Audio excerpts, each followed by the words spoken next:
Consequences have actions.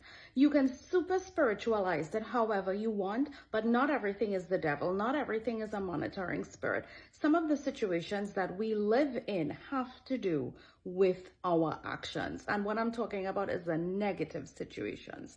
You see, as long as it takes for the Lord to return, as long as it takes for us to go by way of the grave, whichever one happens first, until that time, we will deal with the consequences for our actions. Now, no matter what you do, when you call out to Jesus, help will come.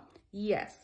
But sometimes there are situations, sometimes there are decisions that we make that have consequences, that reap consequences for the rest of our lives and for our generations to come. Case in point, Revelation 15. When you look at the beginning of Revelation 15, it goes on to tell you that 7 angels pour out the 7 final bowl judgments onto the earth and onto mankind.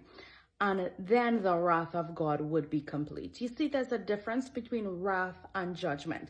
Judgment is when the Lord evaluates the situation based upon righteousness, based upon what he says is good and what he says is evil based on the Bible. His aim whenever there is judgment is always for repentance and reconciliation.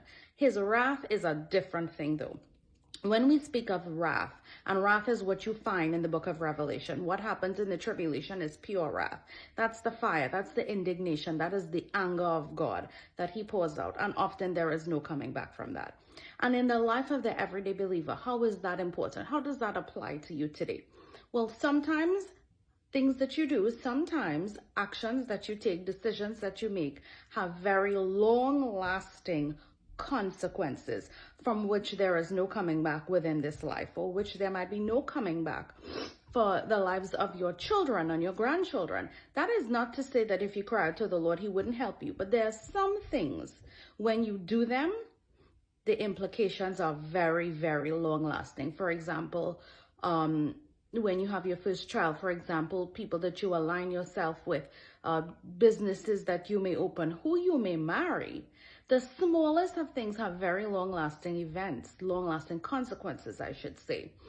Now, what happens if you have already gotten into a bad situation? Well, you pray and you tell the Lord, Lord, you see my situation. You know what has already happened. Help me. Help will come.